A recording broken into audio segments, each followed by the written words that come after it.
तो प्रिय बंधु, हम लोग बालकांड की कथा लेकर चलते हैं। थोड़ा सा हम लोग लास्ट वीक का रिसर्च था ना, ये कितना लंबा ये हिंदी में सब था ना, यहाँ पर सब हाँ, कि कितना लंबा हमारा सतयुग, त्रेता, द्वापर और कलयुग, और पृथ्वी कितनी बूढ़ी है। तो उसमें रिसर्च में ये मिलता है कि 311.04 ट्रिलियन ईयर्स का पृथ्वी है। 311.04 ट्रिलियन ईयर्स का पृथ्वी है। ब्रह्मा का एक दिन 4.32 बिलियन ईयर्स का होता है। 4.32 मिलियन ईयर्स का एक रात्रि होती है और उतना ही दिन होती है। अब उसमें ब्रह्मा जी का ये 52 ईयर्स का ब्रह्मा जी है। 100 ईयर्स का होता उसका ना, तो ब्रह्मा का जो एक दिन और एक रात्रि है ना 52 ईयर्स हो गए। ब्रह्मा जी 52 ईयर्स बूढ़े हो गए और अभी कितना चलने वाला। और जैसे हम लोग कह रहे हैं 28 कलयुग चल रहा है। तो कितनी बार हम लोग जन्म लिए, कितनी बार हम लोग मर गए और अभी भी हमारा कोई वो दिखता नहीं है कि हम ये जन्म मरण के चक्कर से छूटेंगे। रामायण एक ऐसा है हमारे को भगवान शंकर के द्वारा रचित, ये रामायण हमारे को मिला है। और यहाँ पर छोटी छोटी बातें अगर हम लोग इनको ले ले और उस पर चल पड़े तो प्रोबेबिलिटी है प्रोबेबिलिटी मतलब कि वो शायद हो सकता है, क्योंकि हम वो शायद वाला बात इसलिए मैं कहा कि उधर से कोई वो संदेह नहीं है, संदेह इधर से है। हम लोग इतने डिटरमिन नहीं है कि हमको पाना, उधर से तो है, उधर से तो बता दिए कि ये कर लो ये कर लो ये कर लो, हमारे को मिल जाओगे। हम ही लोग उतना डिटरमिन है। अभी जैसे अल्लाह दोहा में कहा है कि जो मज्ज ही सज्जन वृंद बहु पावन सरयू नीर। जितने हम लोग जाते हैं, अयोध्या जाते हैं और सरयू नदी में मंजन करते, स्नान करते, ये सब अगर कर लेंगे तो स्नान से हमारे जो पाप वो धुल जाते हैं। शर्त ये कि हम उसके बाद में कोई दूसरा पाप ना करें। नहीं? हमारे साथ बीती, हम गंगा जी में गए थे तो वहां हरिद्वार में, तो वहां पर 3 बंदे आए थे दिल्ली से। हम लोग बैठे थे, वो गंगा जी की आरती देखने आए और अपने जूते उतारे पैर से और वो केवल वो फेस टपर गए और धो लिए। अब तो हमारा पाप खत्म हो गया, अब नया पाप करने की तैयारी हो जाए। अब ये एटीट्यूड रहे कि अब नया पाप करने की तैयारी हो जाता तो वो जो आपने धोए ना वो भी दौड़कर आपको पकड़ लेंगे, वो भी नहीं जाएंगे, वो नहीं जाएंगे, क्योंकि आप पाप करने के लिए तैयार हो ना। आप सुधर कब सकते हो? जब आप जो पाप करते हो ना उसको छोड़ दो। बार बार बोले एक भूल करो, कई बार करो, लेकिन एक भूल बार बार मत करो ना, हमेशा मत करो। यहां पर बड़ा सुंदर है। अब कैसे, अगर ये एक छोटा सा दोहा का सेकंड बीट अगर हम लोग ले ले तो हम लोग पार हो जाए। क्या कहता है कि जप ही राम धरि ध्यान उरा। राम जी के पास कैसे हम लोग उनके भगवान के धाम में कैसे, अब एक छोटा सा पकड़ ले हम लोग, बोले जप ही राम धरि ध्यान उरा। राम का जप करते हैं और हृदय में हम ध्यान धरते हैं। हमारे नाम, ध्यान और मन, क्रम, वचन तीनों एक में होना चाहिए। ऐसे बोले जप ही राम, राम राम राम राम राम राम, और उर ध्यान धरी। अंदर में संसार की बातें नहीं सुननी है, सोचनी है, अंदर में राम जी का ध्यान करना है। और ध्यान भी कैसे, कितना सुंदर, सुंदर श्याम शरीर, भगवान के रूप का कितना सुंदर राम जी है, उसका हम ध्यान करते हैं, मुंह से नाम जाप करते हैं और उर में हृदय में हम उसका रख कर, अब यही केवल करो तो हमारा काम बन जाएगा। लेकिन ये हम लोग दृढ़ता से नहीं कर सकते। किसी ने हमसे पूछा कि हमारे संसार हमारे अंदर में भरा, उसको निकाले कैसे?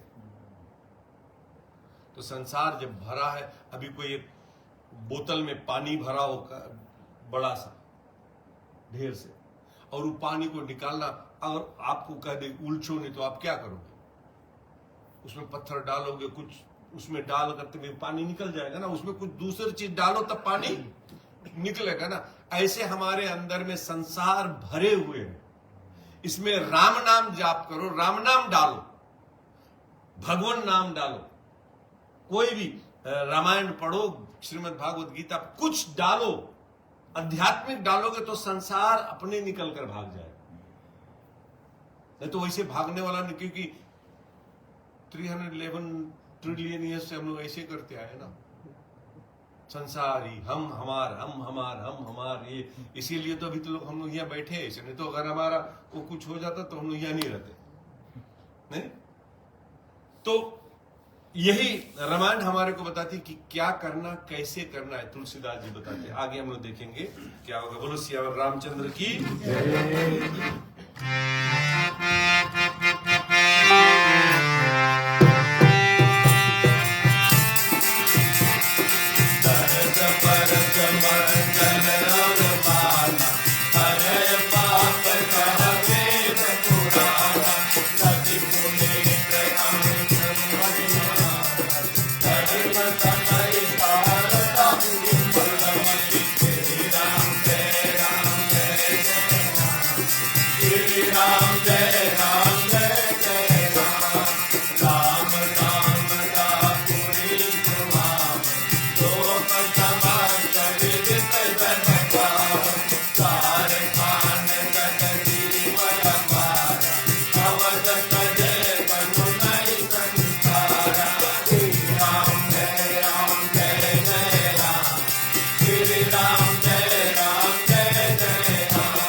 दर्शन से छूटने से, स्नान और जलपान करने से पाप हर लेती है, ऐसा वेद और पुराण कहते हैं।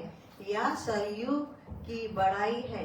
यह नदी बड़ी पवित्र और बड़ी महिमा वाली है, जिसको उज्जवल मति वाली सरस्वती भी नहीं कह सकती। दरस परस मंजर और पाना, यानी सरयू में आप केवल दर्शन भी कर लो, उसके पास नहीं, जब दूर से दर्शन कर लिया, या परस यानी स्पर्श कर लिया, या पान भी कर लिया, उससे बोले हरे पाप का वेद पुराना, सब पाप हमारे को हर लेता है। और ये बड़ी पवित्र है, इसकी महिमा बहुत बड़ी है। लेकिन हम लोग क्या करते हैं, हम लोग तीर्थों की महिमा जानना नहीं चाहते और जानते भी नहीं। और तीर्थ आजकल बहुत जगह ऐसा हो गया कि हम लोग बर्बाद कर दिए। लोग हॉलिडे बनाने जाते हैं वहां पर। वृंदावन अब वृंदावन रह ही नहीं गया, अब तो वो सब बड़े बड़े वो बन गए, होटल बन गए। तो सब अब खंडन हो रहा है। लेकिन जो नदी है उनमें भी हम लोग सब चीज बहा रहे हैं, जैसा चाहे वैसा बहाव दो। तो ये सब सोच समझ कर करना चाहिए। हम लोग गए थे वो स्नान करने उसमें कुंभ में, वहां पर किसी ने पूरा साड़ी लाकर बड़ा ऐसे करके साड़ी छोड़ दी कि मैया को हम साड़ी दे रहे। अरे पूरा वो स्नान करते मैंने देखा साड़ी लंबा बड़ा सा लाया और जय मैया जी। अब वो प्रदूषण करेगी ना, कहीं जाएगा मछली उसमें फंसेंगे, कहीं ना कहीं उसमें वो डिके थोड़े होगा ना। तो ये हमारी मेंटेलिटी है, हो गई है। नहीं तो ये सब बहुत पवित्र नदियां हैं, इनके स्पर्श से जमुना जी कितनी दूषित हो गई है, गंगा जी दूषित हो गई है। लोग अपने श्रद्धा को पहले रखकर, हमारे श्रद्धा ठीक हो जाए, बाकी गंगा मैया ये सब दूषित हो, कोई बात नहीं। लेकिन यहाँ पर सरयू जी को बहुत महान बताते हैं। सब जगह बोले सरस्वती भी बखान नहीं कर सकती कि कितना वो पवित्र नदी है। यह शोभायमान पुरी राम जी के धाम की देने वाली है, जो कि सब लोगों में प्रकट और जगत को पवित्र करने वाली है। जगत के अपार जीव 4 प्रकार के हैं, अंडज, पिंडज, जरायुज, स्वेदज।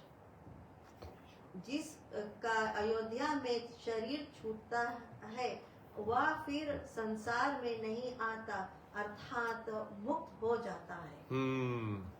यहाँ पर बोले राम जी का धाम अति पावन है। राम धाम दा पुरी सुहावनी। अयोध्या बड़ी सुंदर है, अभी तो और सुंदर कर दिया अभी जो जब से आया। लेकिन अयोध्या जी उस समय जब राम जी थे तो भी बहुत पावन थी, और अभी भी पावन है।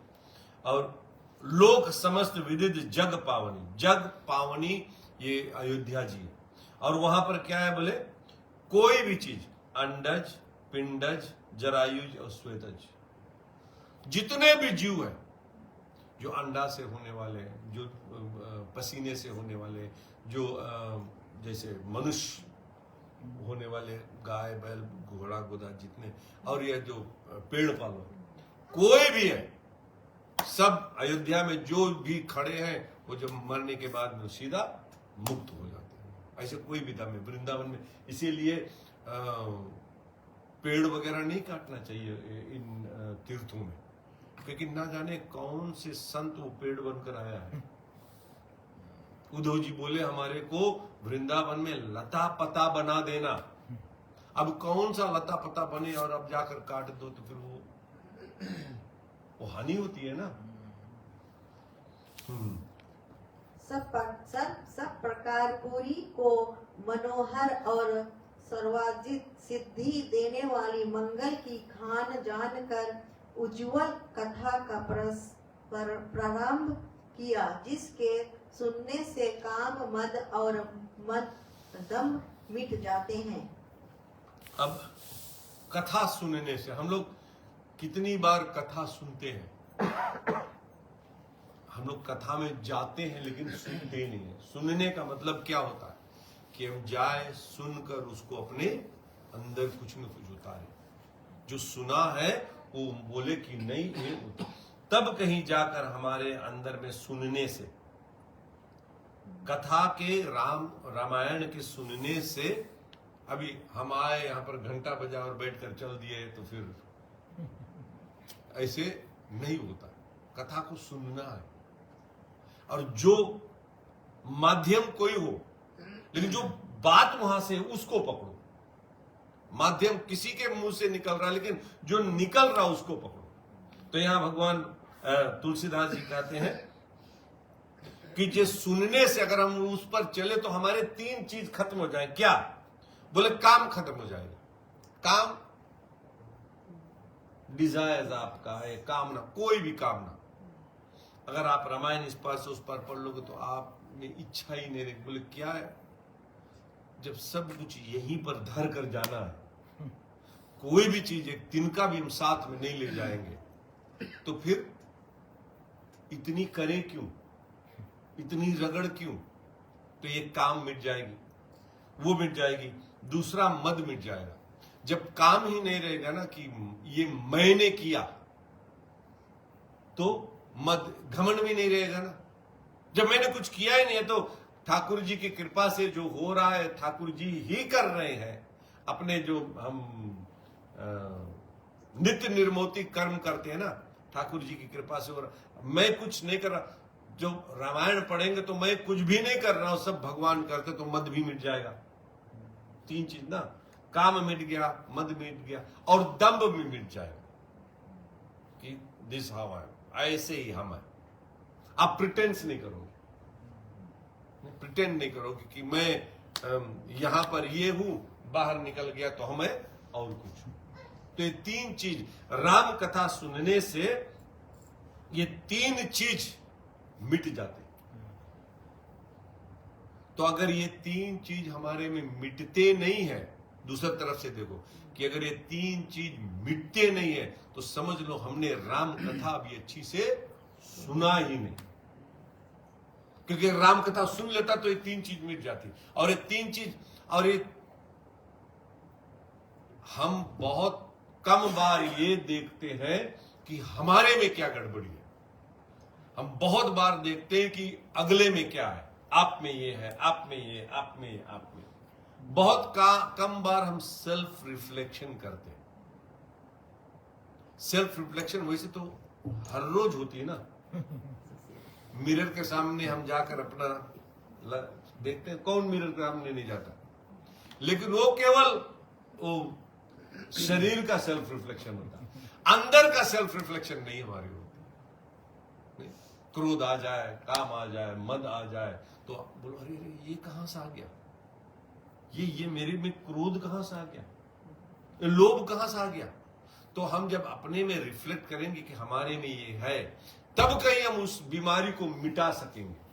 अगर हम ये सोचे नहीं आई एम परफेक्ट, बाकी सब जितने खराब है, उसने मेरे को ऐसे बोला तब मैं उसको गुस्सा आया मेरे को, अगर वो ऐसे नहीं बोलता मेरे को गुस्सा आता नहीं, तो हम दूसरों पर थोपते हैं ना।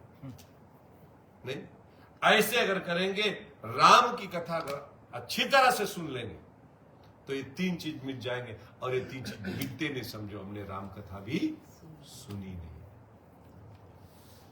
इसका नाम रामचरितमानस है, जिससे कानों से सुनते ही प्राणी विश्राम पाते हैं।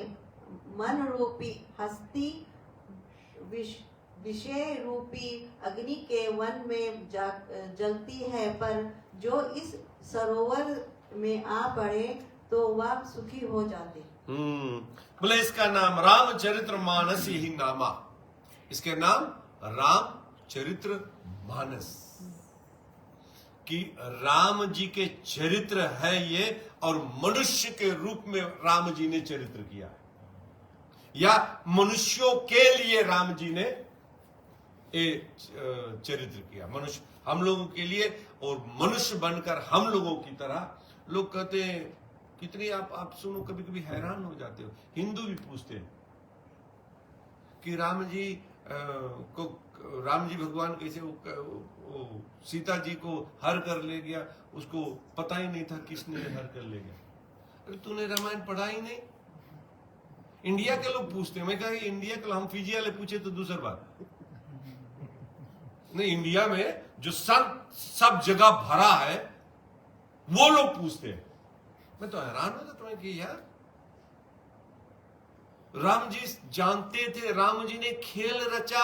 आप रामायण पढ़ो, लखन जी एक बार जंगल में लकड़ी लाने के गए थे, तो राम जी ने कहा कि तू अग्नि में वास कर दो। रियल सीता को चुरा कर राम जी ने नहीं ले गया था, ये रियल सीता रावण ने चुरा कर नहीं लेकर गया था, वो प्रतिबिंब थी।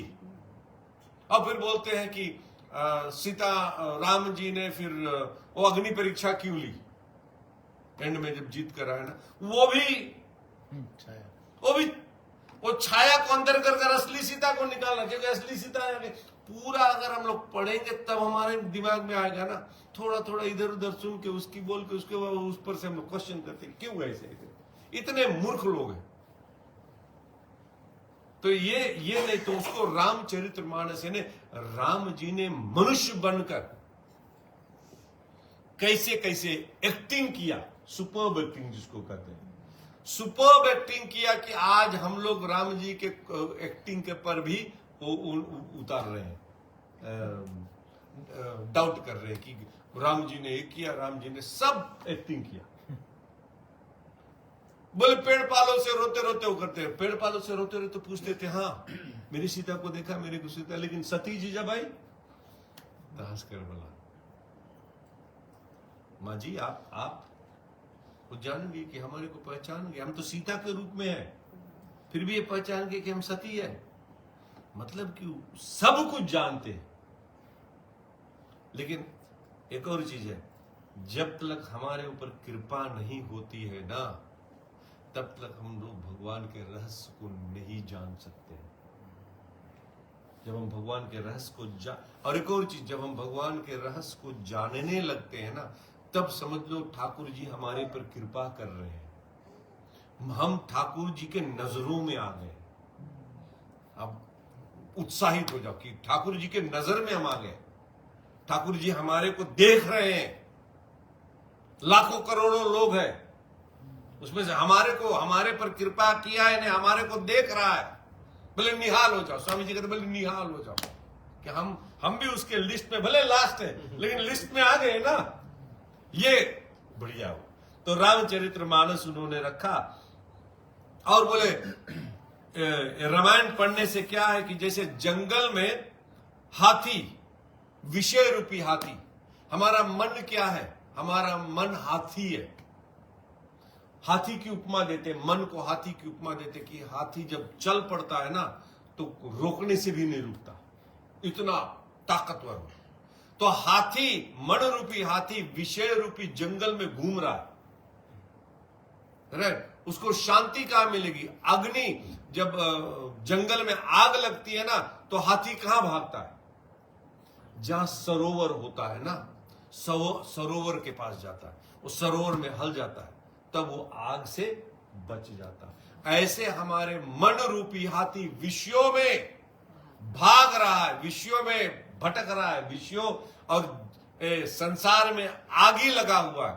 और जब रामचरितमानस रूपी सरोवर में आ जाएगा तब उसे शांति मिल जाएगी। ये तुलसीदास जी बताते हैं। मुनियों को भावने वाला शोभायमान पवित्र रामचरितमानस शिव जी ने रचा है, जो 3 प्रकार के दोष मन वचन कर्म के अथवा दैविक भौतिक और दरिद्रता का नाश करने वाला है। कलयुग की कुचाल कथा सब पापों का नाश करता है। रामचरितमानस शंकर जी ने रचा, और वो रचा जिसके कारण हमारे 3 दोष खत्म हो जाते हैं, मन वचन और कर्म के दोष सब खत्म हो जाए। मन से हम कोई पाप नहीं सोचते, कर्म से कुछ करते नहीं है, और वचन से कुछ बोलते, तीनों का दोष खत्म हो जाता है। राम जी अगर आप अंदर बैठा लो ना तो आप मन वचन कर्म से दोष आपका खत्म हो जाएगा। या तो दैविक और भौतिक, ये 3 ताप खत्म हो जाएगा। और साथ साथ में दरिद्रता यहां पर बोला, दरिद्रता का नाश हो जाएगा। दरिद्रता का मतलब क्या है? जो बहुत भिखारी हो उसको दलिद्र, हाँ, दरिद्रता उसको कहते हैं, दलिद्र उसको कहते हैं कि सब कुछ होते हुए भी जो और चाहता, उसको दलिद्र कहते हैं, महादलिद्र है। जितना भगवान ने दिया उसमें संतोष नहीं है, हम और कर रहे हैं, वो दरिद्रता नाश हो जाएगी। कब? जब हम भगवान रामचरितमानस से जुड़ेंगे तब। शिव जी ने इसको बनाकर अपने मन में रखा। समय पाकर पार्वती से वर्णन किया। इस कारण शिव जी ने हृदय में विचार प्रसन्न होकर इसका सुंदर नाम रामचरितमानस रखा। रचि महेश निज मानस राखा। शंकर जी ने रामायण रखकर और अपने मन में रखा। इसके कारण भी रामचरित्र मानस हुआ कि राम के जो चरित्र तो भगवान शंकर अपने मन में रखा। इसके नाम इस पर से भी उसका नाम रामचरित्र मानस हुआ। और सोई सुख देने वाली शोभायमान कथा कहता हूँ। हे श्रेष्ठ महात्माओं, मन लगाकर आदर से सुनो। कैसे सुनो? मन। हाँ, मन लगाकर। और आदर यानी आदर से इसलिए सुनना है कि जो बोल रहा है वो सच है, ये मानकर सुनो। उसमें आदर भाव आता है। जो बोल रहा है वो सच, सब पूरा का पूरा सच, वो मान लो। भले अभी हमारे अंदर ना उतरे, कोई बात नहीं, लेकिन मानो। यह मानस जिस प्रकार हुआ और जिस कारण इसका जगत में प्रचार हुआ, अब सोई सब कथा शिव पार्वती को समर्पण करके कहता हूँ। अब जिस प्रकार से रामचरितमानस का प्रचार हुआ, जिस तरह से मैंने कहा वो अब मैं अपने शिव और पार्वती के चरणों में स्मरण कर कहता हूँ। बोलो सियावर रामचंद्र की जय। हरे राम हरे राम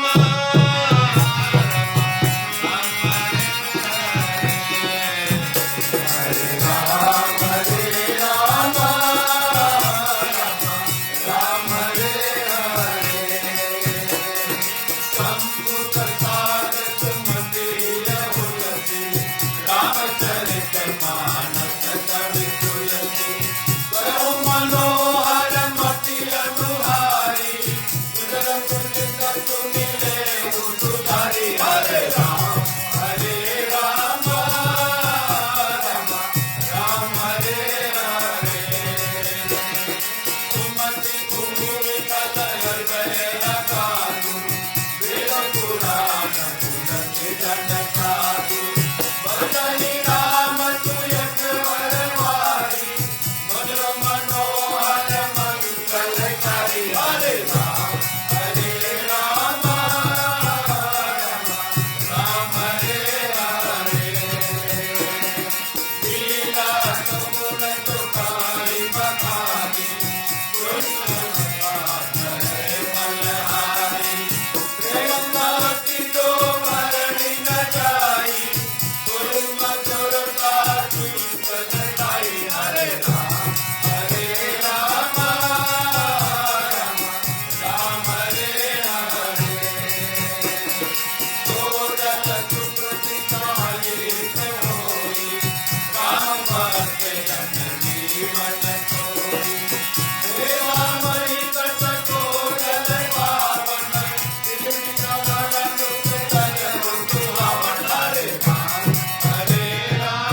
मति का प्रकाश हुआ, जिससे कि रामचरितमानस के तुलसीदास कवि हुए।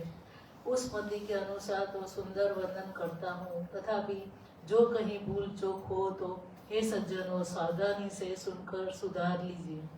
ये इम्पोर्टेंट तुलसीदास जी कहते हैं, बोले मैंने शंभु प्रसाद सुमति ही है हुलसी। ये शंभु जी के, शंकर जी के प्रसाद है जो मैं लिख रहा हूं। क्योंकि जब ये रामचरित्र जी का जब कथा लिख रहे थे ना, जब शुरुआत किया था, तो वो तुलसीदास जी संस्कृत में लिख रहे थे, तो दिन भर लिखते थे, उसमें पत्ते पर लिखते थे, दिन भर लिखते थे और रख देते थे, रात सो जाते थे, सुबह में उठते तो पत्ता पे जितने सब श्लोक गायब हो जाते। तो भगवान शंकर से प्रार्थना की कि मैं लिख रहा हूं, गायब क्यों हो रहे? तो शंकर जी ने कहा कि तू सरल हिंदी भाषा में लिखो ताकि गांव गांव के लोग पढ़ सके। आज देखो कितने गांव गांव के लोग, जहां तो मोटर गाड़ी भी नहीं जाती, वहां के लोग रामायण पढ़ते, गांव गांव के लोग पढ़ते। चलो चाहे समझ में आए या ना, लेकिन पढ़ तो रहे ना। कुछ ना करने से अच्छा कि कुछ कर रहे हैं। हाँ, तो वही यहाँ पे बोले ये शंभू जी के प्रसाद है, जिसके कारण सबका रामचरित्र मानस कवि तुलसी, जिसके कारण मैं कवि बना हूं। और सावधान होकर बोले इसको सुनो, और कुछ अगर गड़बड़ी पाओ ना, इसमें कुछ अगर आपको बुरा लगे तो सुधार लेना। ये तो उसको सावधानी से सुनकर सुधार लीजिए। ये कितने छोटे हो गए, इतने बड़े कवि, और कहता है कि सावधानी से सुनकर सुधार। जिस पर भगवान शंकर की कृपा हो, हनुमान जी की कृपा हो, राम जी की कृपा हो, वो कह रहा है कि जो मैं लिख रहा हूं सावधानी से आप लोग सुधार लेना। फिर भी हम लोग ये नहीं पढ़ते, कोई एक छोटा सा मिल जाए उस पर रगड़ते रहेंगे कि ये क्यों, ये क्यों, ये क्यों। नहीं, तो ये नहीं होना चाहिए। अगर कुछ समझ में ना आए, कभी भी कुछ समझ में, कोई भी ग्रंथ के विषय में कभी भी कुछ समझ में ना आए ना, समझ लो ये मेरी समझ की ही गड़बड़ी है। उधर का समझ में नहीं गड़बड़ी, मेरी समझ की ही गड़बड़ी है। अच्छी बुद्धि पृथ्वी है, हृदय गहरा स्थल है, वेद पुराण समुद्र और साधुजन बादल है। जैसे बादल सागर से जल लाकर पृथ्वी पर बरसाते हैं और वह जल थल में एकत्रित होता है, ऐसे ही प्रकार महात्मा वेद पुराणों से भगवत वश लाकर सुमति पर बरसाते हैं। वह यश हृदय में एकत्रित होता है, अथवा सुमति भूमि हृदय गहराई है। राम का जो सुयश रूपी जल है, उसको वे साधु रूप बादल बरसाते हैं। वह जल मीठा, मनहरण और मंगल का करने वाला है। यहाँ पर जैसे उन्होंने समुद्र का वर्णन किया है कि जैसे समुद्र में से सूर्य नारायण जल खींचता है, जल खींच कर लेकर आकर और पृथ्वी पर बरसाता है, ताकि हम लोग को पानी मिले, खेतों को, जीव जंतु को, सबको पानी मिले। वो बरसाता है। तो वो जो समुद्र का पानी और यहाँ जो बरसाता अलग हो गया कि नहीं, डिफरेंट हो गया कि नहीं? समुद्र के पानी एकदम सोल्टी, वो पी भी नहीं सकते। यहां से, और पानी वही है, वहीं से खींचता है सूर्य भगवान, वहीं से खींचकर बादल वहीं से बरसाते, और वो मीठा पानी हो जाता है। उसकी उपमा यहां तुलसीदास जी देते हैं कि जैसे साधु संत, अभी जैसे सूर्य भगवान जहां खींचा ना, ऐसे बोले साधु संत हमारे वेदों में से, हमारे ग्रंथों में से जो सुंदर सुंदर बात वो खींच लेते, खींच कर और हमारे पर बरसाते। और जब बारिश बोले, जब पानी बरसता है ना, तो अगर पूरा समतल जगह है तो पानी नहीं रुकेगा, पूरा बहकर चला जाएगा। वहीं अगर गड्ढा हो, कहीं सरोवर हो, जितना ढेर गड्ढा हो, जितना ढेर सरोवर हो ना, वो पानी वहां पर आकर ज्यादा रुकेगा। ऐसे बोले साधु संत बारिश की तरह जब ये हमारे को ज्ञान बरसाते हैं ना, तो हमारे हृदय में गड्ढा होना चाहिए उसको बटोरने के लिए। हृदय में जब गड्ढा हो तो बटोरा, और कितना गड्ढा, कितना गहराई, जितना गहराई आपके हृदय होगा उतना आप ज्ञान उस पर बटोरेगा, तब आप सुधरोगे। और अगर आप सुधर नहीं रहे हो, या तो आपका ये जो ज्ञान वो फिसल जाता है, तो समझो कि हमारा ये जो हृदय है वो फ्लैट है, टिकता नहीं है, उसमें गड्ढा ही नहीं है। वो पानी आता है, वो गिरता है, वो बह जाता है, फ्लैट जगह पर टिकेगा नहीं। तो जितना वो यहाँ पर हृदय में जितनी गहराई होगी उतना ढेर ज्ञान रुकेगा। धरती पर जितना ज्यादा गड्ढा होगा उतना पानी आकर रुकेगा ना। ऐसे हृदय में जितनी गहराई होगी उतना एक ज्ञान हमारे को रुकेगा। और ज्ञान रुकता नहीं, समझ लो हमारे हृदय में गहराई ही नहीं है। बोलो सियावर रामचंद्र की जय। जो सगुन लीला बखान कर कहते हैं, सोई मेल दूर करने वाली इस जल को स्वच्छता है। प्रेम भक्ति जो कहने में नहीं आती, वही इस जल की मधुरता और सुंदर शीतलता है। और जल सुंदर कैसे होता? जब हम प्रेम भक्ति से, यानी सगुण रूप, कोई एक कृष्ण को, राम को, कुछ शंकर जी को पकड़कर सगुण रूप से जब उसका वो करते हैं ना, तो बोले वो जल में मधुरता आती है, भक्ति रूपी मधुरता आती है। नहीं, अब पानी हो, मीठा हो, और उसमें और अगर आप मधुर चाहते तो उसमें कुछ मिला लो ना, कुछ बना लो, कुछ चीनी मिला लो, कुछ और मिला लो, तो और मीठा हो जाएगा ना। ये भक्ति रूपी है, इसे ही कुछ मिला लो तो जिससे वो मीठा हो जाए। तो मधुरता और बहुत सुंदर शीतलता होती है। पानी गर्म होता है, हम लोग फ्रिज में रख देते तो गर्म में खा पीते हैं ना, तो अच्छा लगता है ना। ऐसे ही शीतलता आ जाती है, ठंडी हो जाती है कि जब राम जी के यश का जो वर्णन हमारे हृदय में गिरती, तब हम बोलते हैं हाँ, अब मेरे को दुनिया से क्या काम, अब मेरे को राम जी ही चाहिए। जो जल पुण्यात्मा दान रूपी जो भक्त है उनका हितकारक है, और वही राम भक्तजनों का जीवन है। वह सुंदर पवित्र जल बुद्धि रूप पृथ्वी में प्राप्त हो, सीमित कर कानों के मार्ग को चला। जो राम यश रूपी जल से सुंदर मानस स्थल हृदय में पूर्ण हुआ, और स्थिर हो रुचि रूपी सुंदर शरद ऋतु को पाकर पूरा ना हो सुखदायी हुआ। जल बोले जो पुण्य आत्मा धान रूप जो भक्त है ना, उनका हितकारिक हो जाता है। जल पूरा का पूरा बरसता है सब जगह ना। जो मेड़ बांध देते हैं उनमें वो जल रह जाता, बाकी सब जगह चले जाते हैं ना। ऐसे है जो पुण्य आत्मा लोग होते हैं ना, उनके अंदर में ये जब ज्ञान गिरता है ना, तो ज्ञान रुक जाता है नहीं। और राम के भक्त जनों को जीवन सुधर जाता है। राम के हो जाते, उनके भक्त जनों के जीवन सुधर जाते हैं। अत्यंत सुंदर जो चार से श्रेष्ठ संवाद है, शिव पार्वती का, काकभूषण जी गरुड़ का, यज्ञवल्क और भरद्वाज का, और गोसाई जी भक्तों का बुद्धिपूर्वक विचार कर रचे हैं, वे ही इस पवित्र सुंदर सरोवर के चार मनोहर घाट हैं।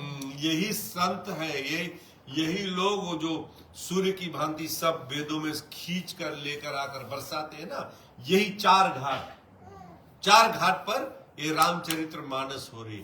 एक घाट पर बोले शंकर जी माता पार्वती को सुना रहे, दूसरे घाट में काकभूषण जी गरुड़ जी को सुना रहे, तीसरे घाट में यज्ञवल्क जी भरद्वाज जी को सुना रहे हैं, चौथा घाट पर गोसाई जी अपने मन को ही सुना रहे हैं। तो ये चार घाट है, और यही बोले जो चार घाट पवित्र सुंदर सरोवर, पवित्र सुंदर सरोवर, इसमें अगर आप गोता लगाओगे तो आपको शीतलता मिलेगी, भक्ति मिलेगी, क्या क्या नहीं मिलेगी, जो चाहो वो मिलेगी।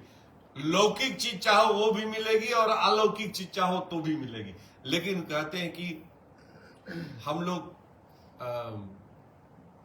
जो हम नाम से या हम कोई भक्ति से हम सच्चिदानंद को प्राप्त कर सकते हैं ना, उस भक्ति से हम अगर कचरा बटोरे तो हमारे को बुद्धिमत्ता कोई नहीं कहेगा, महामूर्ख कहेगा।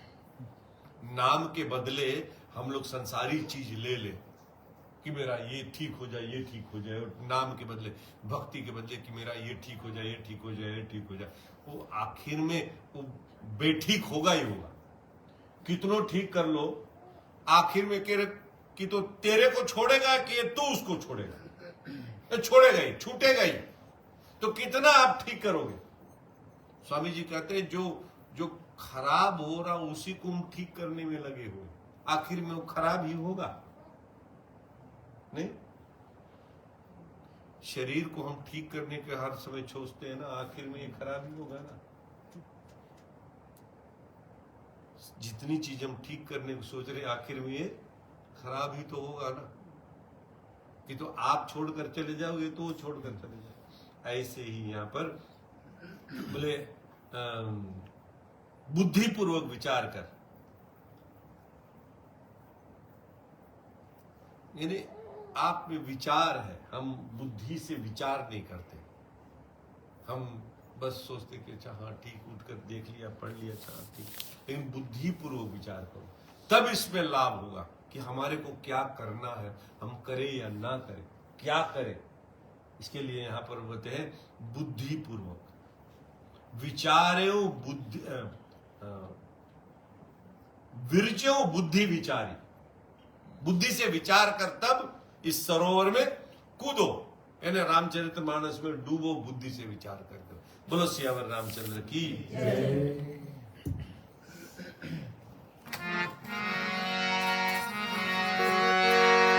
मंगल भवन मंगल हारी,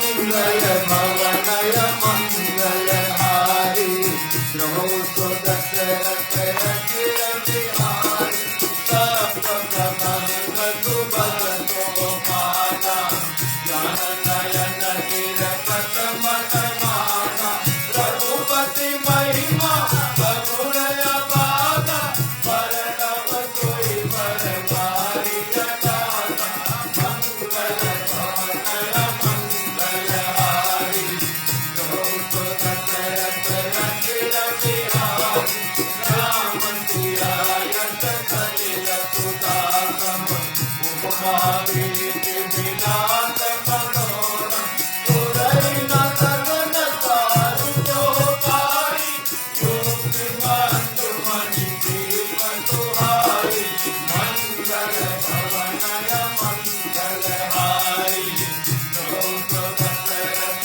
अखिल बिहारी, कंद तोर का सुंदर दोहा, कोई बहुरंग कमल कुल सोहा,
7 कांड इनकी सुंदर सीढ़ियां हैं जो कि ज्ञान नेत्रों के देखने से मन में आती हैं। रामचंद्र जी की तो तीनों गुणों से परे रहित महिमा वर्णन करूंगा, सोई इस उत्तम जल की गहराई है। बोले 7 जो कांड है ये 7 सीढ़ी है, धीरे धीरे चढ़कर हम जहां पहुंचना चाहते हैं वहां पहुंचे, और ज्ञान के नेत्रों से मन में आती है, ज्ञान के नेत्रों से मन में आती है। हम इसको देखे पढ़े ज्ञान के नेत्रों से, क्योंकि हम जब ये इसको देखते हैं पढ़ते हैं तब कहीं हमारे अंदर जाता है ना, तो ज्ञान के नेत्र खुलने से तब कहीं जाता। और दूसरा वो कहते हैं कि रामचंद्र जी इन तीनों गुणों से परे। अगर ये भी बात हम जान जाए तो भी हम राम पर कभी अकलंग नहीं लगाएंगे। राम जी सतोगुण, रजोगुण और तमोगुण से परे हैं। उनको ना कभी शोक होता, ना मोह होता, ना कुछ होता, कुछ भी नहीं, उनसे परे है। ये सब करते हैं वो केवल नाटक करने के लिए, क्योंकि मनुष्य रूप से बनकर आए। ये अगर हमारे बुद्धि में उतर जाए तो बोले उत्तम जल की गहराई है।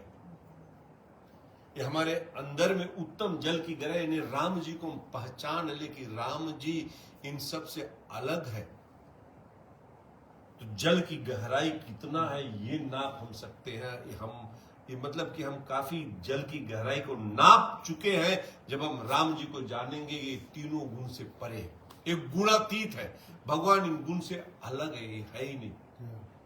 रो रहे मतलब कि उसमें दुख है कि गुण से जुड़ा हुआ है, लेकिन वो एक्टिंग कर रहे हैं। ये अगर हम जान जाए कि भगवान गुणातीत गुणों से, तो उसमें ना सुख है, ना दुख है, ना हानि है, ना लाभ, कुछ इससे सबसे परे है।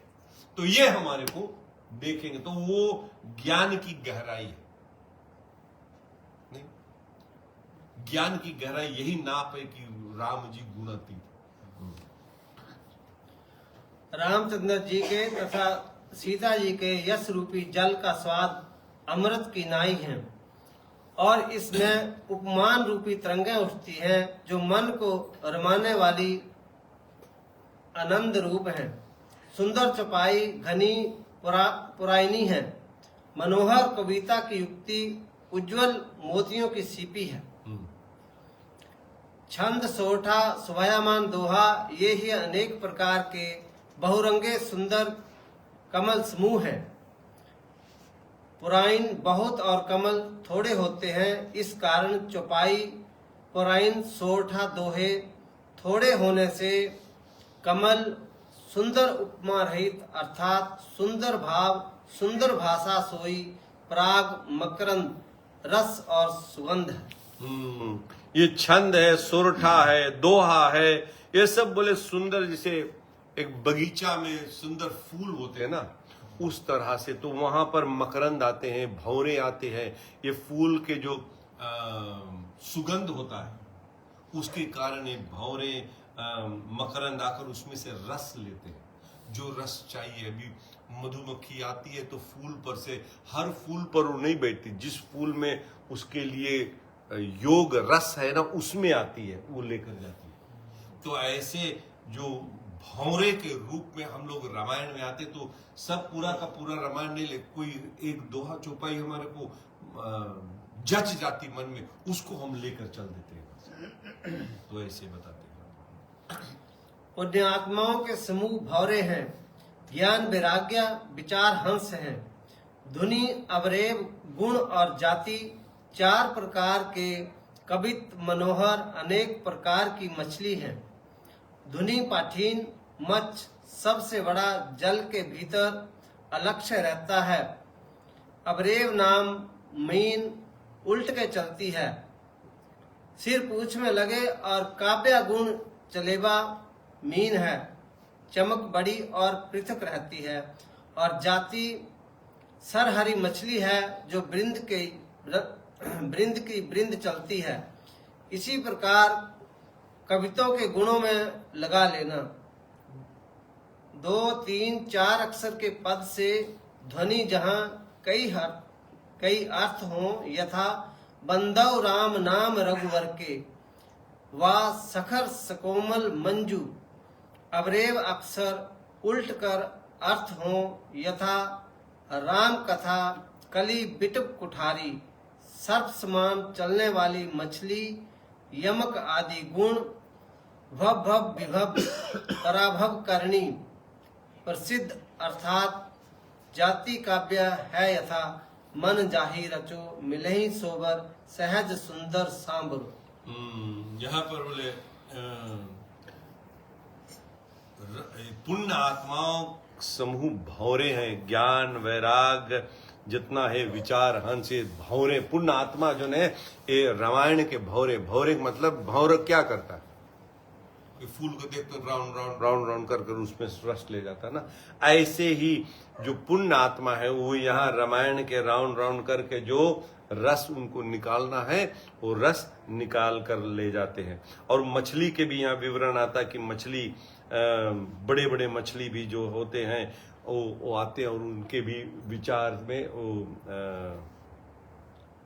मछली भी कोई उल्टा चलने वाली मछली होती है, कोई सीधा चलने वाली मछली होती, कोई मछली अपने पूंछ पे, तो हर रंग बिरंग के लोग यहाँ पर आएंगे कि वो एक जैसे नहीं आएंगे, सब अलग अलग आएंगे और एक ही बात पर कई अर्थ निकल सकते हैं, वो भी अपना अपना निकाल के बंद और राम नाम रघुबर के ये ऐसे ऐसे ये जो दोहा जो चौपाई उसमें कई अर्थ लोग निकाल सकते हैं।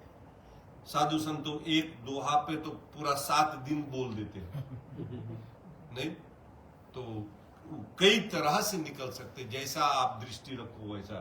तो ऐसे यहाँ रामायण के अर्थ है। धर्म अर्थ काम मोक्ष चारु फल है और ज्ञान विज्ञान का विचार है। 9 रस जप तप योग वैराग्य सम इस रंभ सरोवर के जलचर जीव है। जलचर में ये सागर है, रामचरितमानस एक सागर, इसमें सब जलचर, जलचर यानी मछली इत्यादि सब छोटे बड़े सब है। उसमें धर्म अर्थ काम मोक्ष अगर चाहिए तो इसमें ही गोता लगाओ, ज्ञान विज्ञान सब विचार इसमें ही गोता लगाओ, जब तब करना है तो भी इसी में गोता लगाओ, रामायण के मुताबिक से चलो और इसी में गोता लगाओ। जो पुण्यात्मा कर्मकांडी साधु हैं उनके नाम गुण का जो गान है वही अनेक रंग के जल पक्षी हैं। संतों की सभा चारों तरफ आम के बाग हैं और श्रद्धा बसंत ऋतु के समान कही है। अनेक प्रकार भक्ति का विचार निश्चय क्षमा और दया यश सब उन वृक्षों पर बेलें फैली हुई हैं। संयम विषय का त्याग और नियम सुकर्म का ग्रहण सोई फूल है। ज्ञान अपने स्वरूप को यथावत जानना यही फल है और श्री रामचंद्र जी के चरणों की प्रीति रस है, ऐसा वेद कहते हैं। यह सरोवर बताया, सरोवर के इर्द गिर्द आम के पेड़ वगैरह है। वो आम के पेड़ पर क्या होता है, साधु संत उसके नीचे बैठते हैं और अनेक तरह के बोले भक्ति का प्रचार करते। उसमें हर और कई पेड़ है और पेड़ में एक जैसा फल नहीं लगते, सब डिफरेंट डिफरेंट फल, बाग बगीचे में डिफरेंट डिफरेंट सब फल लगते हैं उसमें। तो वो होता है और बोले संयम होता है, संयम नियम फूल फल ज्ञाना हरिपद रति रस वेद वखाना। संयम यानी विषयों का त्याग, संयम यानी विषयों का त्याग। हम लोग कितने कूड़े भर लेते, दुनिया भर की चीज अपने भीतर भर लेते, नहीं निकालते बहुत कम, डालते ही जाते तो कभी कभी ओवरलोड हो जाता है ना, तो फिर हम डिप्रेशन में चले जाते हैं, कहीं कितनी बात बहुत कुछ हो जाता है। तो बोले संयम है, संयम यानी विषयों से वैराग, विषयों का त्याग करना। दूसरा रामायण में नियम होता है, नियम यानी सुकर्म का ग्रहण। सोई फूल है, जो बगीचा लगा उसमें जो फूल होता है, तो इसका मतलब सुकर्म का फल जो है, जो हम सुंदर कर्म करते हैं जो नियम पर रहते हैं, जो फूल इत्यादि जब निकलते तो नियम पर निकलते हैं ना। आम हर समय हर सीजन में नहीं फलता, वो नियम से फलेगा, जब जो मौसम आएगा तभी फलते हैं ना। तो ऐसे बोले जो नियम है वो हम ग्रहण करते कि हमारे को क्या और कब करना है, ये हमारे को, और ज्ञान, उससे ज्ञान, इस सरोवर में हम नहाएंगे उससे ज्ञान प्राप्त हो। और सबसे बड़ा ज्ञान क्या है? रामायण को इस पार से उस पार पढ़ लो। सबसे बड़ा ज्ञान कि अपने स्वरूप को यथावत जानना, अपने स्वरूप को, इस स्वरूप यानी अंदर के आत्मा जो है उसको यथावत, आत्मा अविनाशी है, वो अविनाशी की तरह उसको जानना, यही ज्ञान। बाकी सब चीज नाशवंत,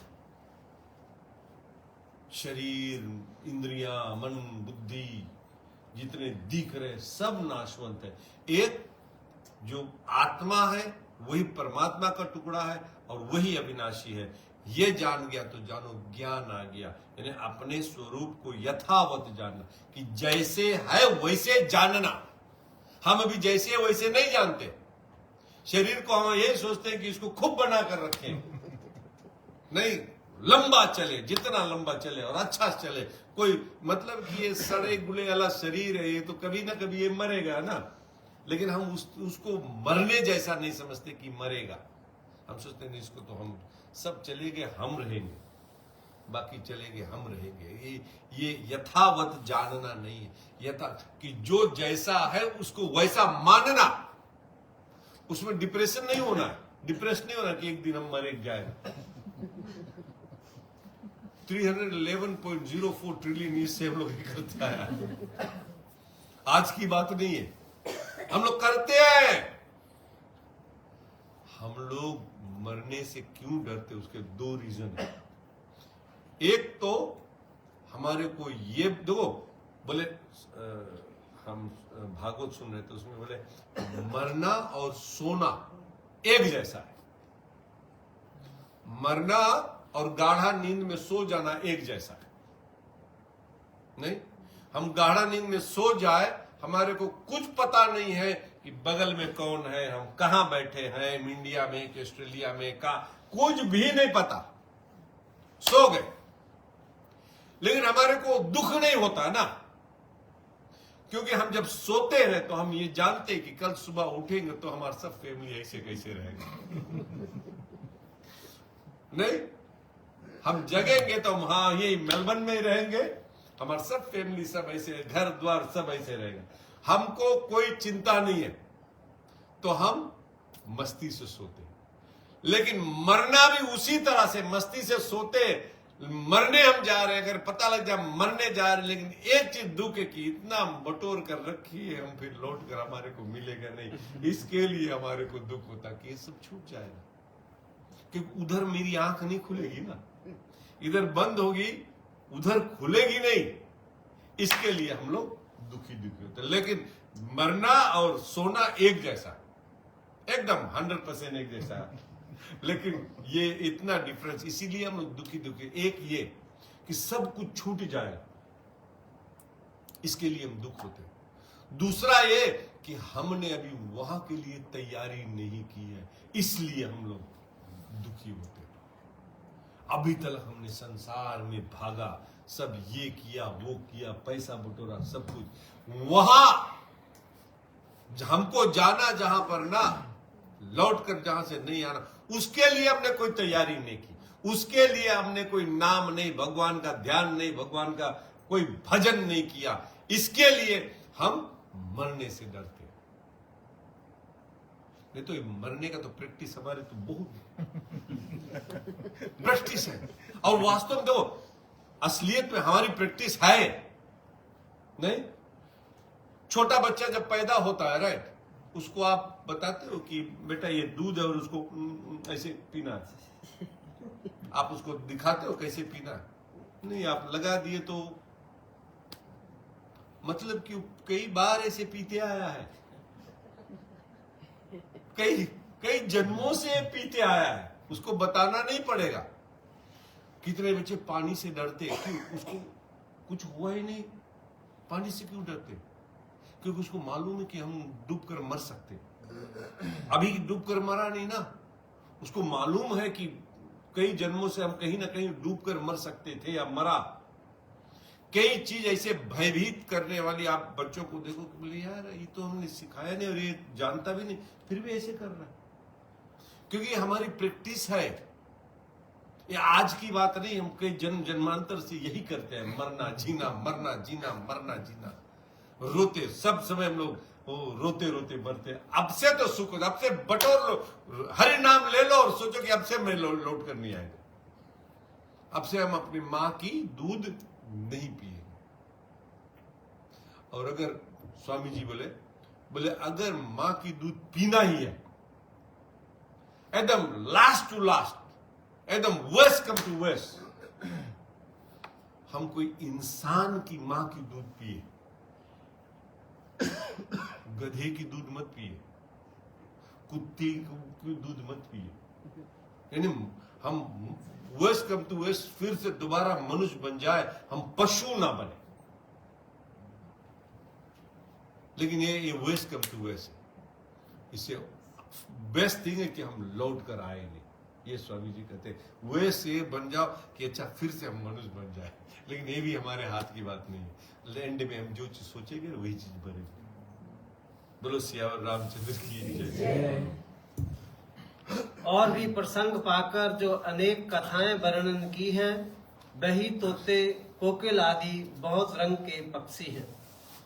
प्रसन्नता से शरीर का पुलकायमान होना फूल वाटिका है, श्रवण बाग है, और श्रवण करने में अपने को भूल जाना ही वन है। उसमें सुख रूपी सुंदर पक्षी विहार करता है। सुंदर मन माली स्नेह जल से नेत्र सिंचने को नेत्र अच्छे घड़े हैं। पुलक वाटिका वाग बन सुख सविहंग विहार। बोले प्रसन्नता से शरीर का पुलकायमान होना फूल वाटिका है। आप रामायण सुनकर प्रसन्न हो जाओ, आपके शरीर में रोमांच हो जाए, ये फूल वाटिका है। सुंदर से जो गार्डन है, फूल का गार्डन है, बड़ा सुंदर फूल है। और श्रवण बाग है, सुनना बाग है, वाटिका है और बाग यानी बड़ा से सुनना हम लोग का ना। और श्रवण करने में अपने को भूल जाना, और सुनते सुनते हम अपने को भूल जाए, वो क्या है? वो बन है। सुनते सुनते अपने को भूल जाओ, वो बन। सुख रूपी सुंदर पक्षी विहार रहे हैं, उसमें सुख रूपी, हाँ। और सुंदर मन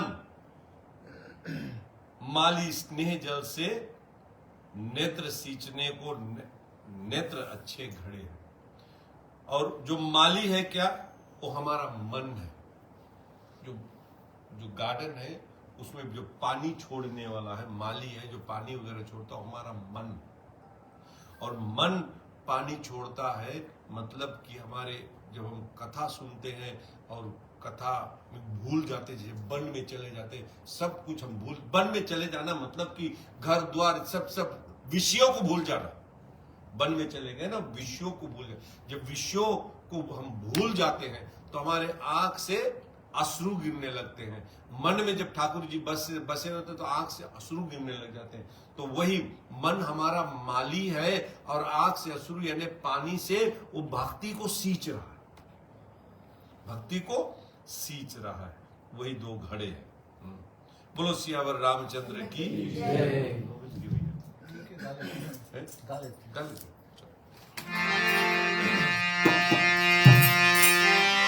श्री राम जय राम जय जय राम, श्री राम जय राम जय जय राम, श्री राम जय राम जय जय राम, श्री राम जय राम जय जय राम।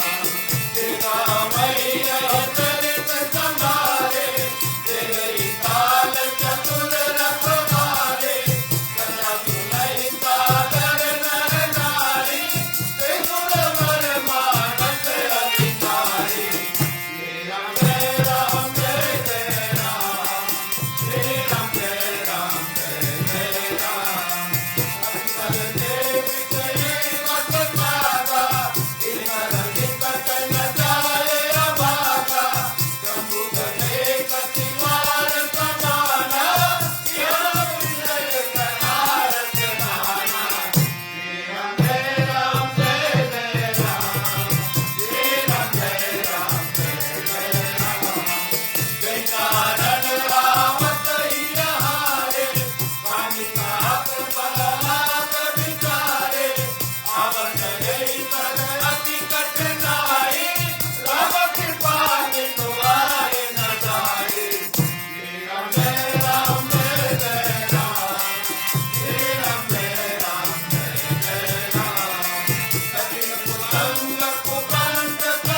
जिस चरित्र को संभाल कर गाते हैं वे तालाब के चतुर रखवाले हैं। रक्षा यही कि कहीं कोई उपमा अलंकार अशुद्ध न होने पावे। चतुर कहने से चार का बोध होता है, ज्ञान, उपासना, कर्म और दैन्य। यह क्रम से चार रखवाले हैं, शिव, काकभूषण, याज्ञवल्क्य, गोसाई जी। कर्म और दैन्य यह क्रम से चार रखवाले हैं, शिव, काकभूषण, याज्ञवल्क्य, गोसाई जी। जो नर नारी इसको आदर से सदा सुनते हैं वही देवताओं में श्रेष्ठ मानस सरोवर के अधिकारी है। बोले इसको जो गाते हैं, रामायण को गाते हैं, वो संभाल कर गाए और अशुद्धि ना होने पाए। हो भी जाए तो कोई बात नहीं, लेकिन इसको गाए जरूर। और गाने में यहां चार चीज उन्होंने कहा है, चार बोध होते हैं। एक तो ज्ञान होता है, रामायण को गाते तो ज्ञान होता है। उस ज्ञान से हम उपासना करते हैं। उपासना उपासना मतलब कि भगवान के नजदीक निवास। उपवासना, उसके नजदीक वास करना।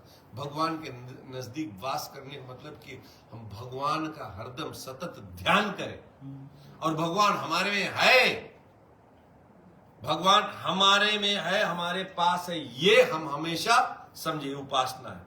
फिर क्रम, हमारा कर्म शुद्ध हो जाएगा, हमारा कर्म फिर गड़बड़ नहीं होगा। क्योंकि हम जब ठाकुर जी हमारे पास हरदम है तो हम कौन सा ऐसा बुरा कर्म करेंगे, क्योंकि हम सोचेंगे कि हमारे ठाकुर जी देख रहे हैं, हमारे ठाकुर जी हमारे साथ हैं, तो हम बुरा कर्म नहीं करेंगे। और दैन्य, फिर हम दैन्य भी अकड़ेंगे नहीं, फिर हम दैन हो जाएंगे। यहां पर एक क्रम से चार बताया, यानी ज्ञान शंकर जी है, काकभूषण जी उपासना है, याज्ञवल्क्य जी कर्म मार्ग के हैं और गोसाई जी दैन्य है। क्योंकि गोसाई जी किसी और को नहीं सुनाते, गोसाई जी अपने मन को सुनाते। बोले हम अपने मन को स्वांता सुख, अपने सुख के लिए, अपने मन के सुख के लिए बोले हम ये रामायण गाते हैं।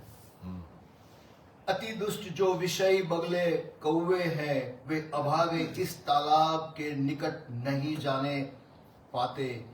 वे खल कौवे हैं जो कथा के समय बकते हैं, जो विषय बगले हैं जिनका मन तो मछली और मेघों में है, किंतु देखने में साधु बने बैठे हैं।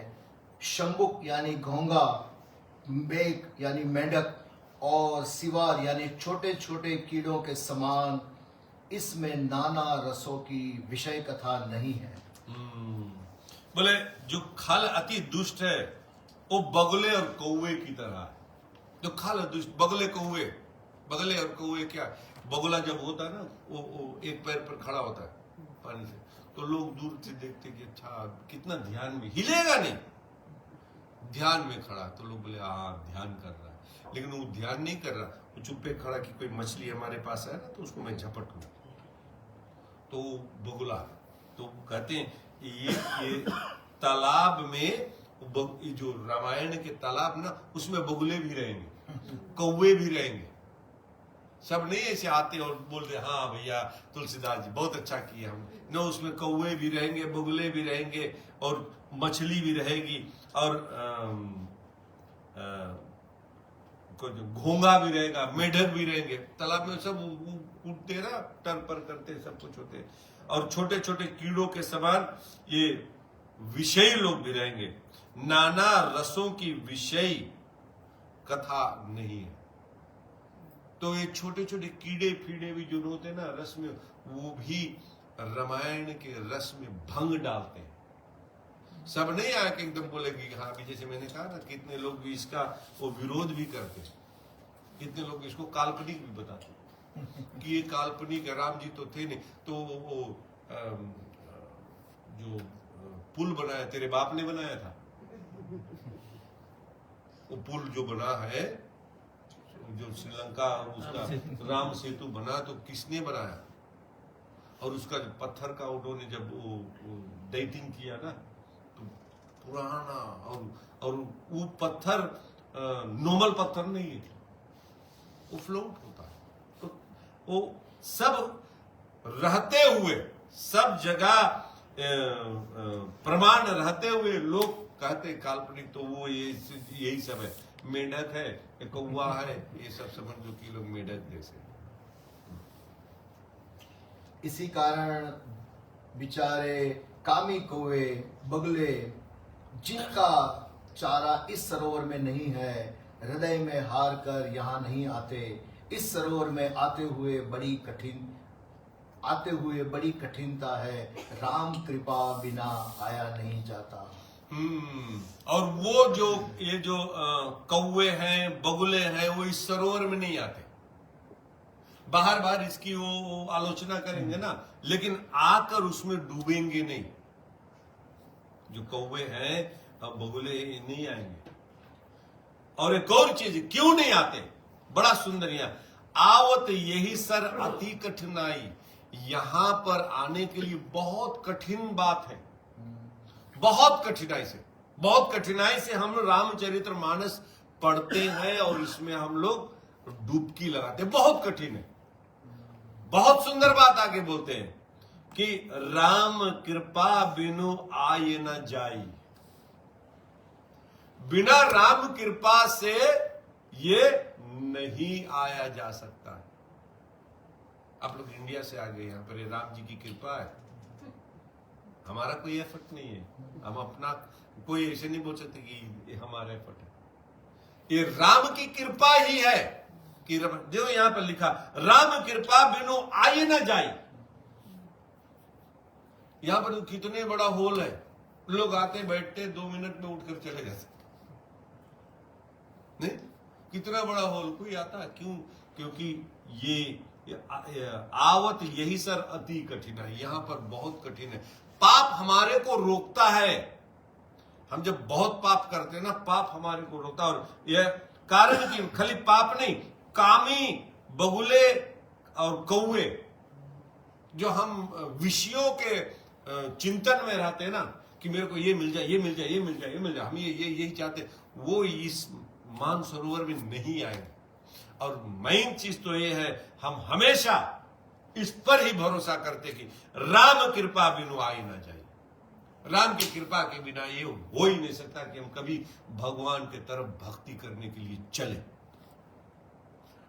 दूसरी बात, अगर हम भगवान के तरफ चल रहे हैं तो समझ लो हमारे पर राम की कृपा हो रही है। निहाल हो जाओ कि जय हो, राम जी ने हमारे पर कृपा की। ये मानकर आप और स्पीड में चलो। कहीं ना कहीं तो हमको स्पीड पकड़ना है ना। किससे हम लोग इस पे कल ऐसे आकर बैठ जाओ, ऐसे नहीं। स्पीड पकड़ने के लिए तो कि राम जी की कृपा हो रही हमारे ऊपर, नहीं तब स्पीड पकड़ते हैं। हाँ। बड़े कठिन जो बुरे संग है, वही तीक्ष्ण खोटे मार्ग है, और उन्हीं लोगों के वचन बाघ, सिंह और सर्प है। घर के जंजाल के काम ही बड़े बड़े दुर्गम विशाल पर्वत है। उस मार्ग में मोह, मद और अभिमान का बड़ा भीषण जंजाल है। नाना प्रकार की कुतर्कना भी भयंकर नदी है। तो वहां पर जब बाग बगीचे सरोवर था ना, बोले वहां पर बोले खोटे खोटे लोग आकर और बाघ, सिंह और सर्प, क्योंकि अब सरोवर है ना, वहां पर सरोवर में सब पेड़ पालो बाग बगीचा लग गया है ना, उसमें बाग बगीचे में फिर वो हिंसक जंतु भी आएंगे ना, शेर आएंगे, सर्प आएंगे, सिंह आएगा, ये सब भी आते हैं ना। तो ये जो रामचरितमानस के खंडन करते हैं राम जी से, वो क्या, वो वही बोले बाघ है, सिंह है, सर्प है, ये। और कितने लोग हम लोग यहां पर जाते ही नहीं, क्योंकि बोले गृह कारज नाना जंजाला। हमारे घर के काम और नाना जंजाल के कारण हम यहां पर नहीं आ सकते हैं। 24 आवर्स भगवान हमको देते, 7 डेज देते हैं, उसमें से हम एक रोज नहीं निकाल पाते। 1 डे ट्यूजडे, हम बहुत बिजी है, बहुत बिजी, हम फंस गया रहा। यही गृह कारज नाना जंजाला, इसमें फंसते हैं, इसमें फंसते हैं। राम जी तुलसीदास जी लिखते हैं, और ते अति दुर्गम शैल विशाला, यही बड़े बड़े पहाड़ के समान, ये जो घर के नाना जंजाल है ना, वो जो सरोवर बड़ा बड़ा पहाड़ है कि हम पहाड़ को क्रॉस करके उधर कैसे जाए। ये पहाड़ आ गया ना, जो घर का जंजाल है ना, पहाड़ आ गया कि हम क्रॉस करके उधर कैसे जाए। वहां सरोवर, उसमें तो हम स्नान कर ही नहीं थे, पहाड़ आ गया यहाँ पर, तो ये नाना जंजाल पहाड़ आ जाता है। कितनों के आगे पहाड़ आकर बैठ जाता है, हम लोग आते ही नहीं। घर पर रहेंगे लेकिन आएंगे नहीं, तो पहाड़ आ गया समझो। जैसे यहाँ पर रामायण में आया पहाड़, भागवत में आया आना तो चाहते थे मगर, वो मगर पकड़ लेता है ना पैर। आना तो चाहते थे लेकिन मगर हाथी का जैसे मगर पैर पकड़ लिया था ना, ऐसे मगर पकड़ लेते। जो श्रद्धा रूपी खर्च से रहित है और संतों का संग भी नहीं है, तथा जिनको श्री रामचंद्र जी प्रिय नहीं है, उनको यह मानस अत्यंत दुर्गम है।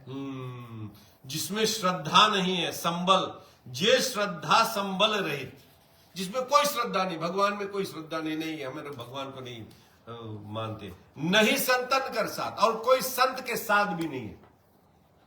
कोई संत आ जाए, उनके साथ में मांगो थोड़ा समय बिताओ, जाओ उनकी कथा सुनो, तब कहीं आप नहीं संतन के साथ, जो संतन के साथ भी नहीं करते हैं, तिन कहा मानस अगम, उसके लिए ये मानस मतलब ये रामायण अगम है। अगम यानी वहां पर वो जा ही नहीं सकता, इम्पॉसिबल टू गो है जिन्हें, और वहां पर वैसे नहीं जा। और दूसरी बात यह है कि जिन ही ना प्रिय रघुनाथ जी जिसको प्रिय नहीं है, वो इसमें नहीं आ सकते। और कितने लोग आ भी जाते हैं, लेकिन यहां से कुछ लेके भी नहीं जाते, सब यहीं छोड़कर चले जाते, तो वो भी कोई फायदा करे। नहीं आने से अच्छा कि आप आगे नहीं आगे, लेकिन कुछ ना कुछ लेकर जाओ, कुछ ना कुछ लेकर जाओ, समय आपका सार्थक होगा। बोलो सियावर रामचंद्र की जय।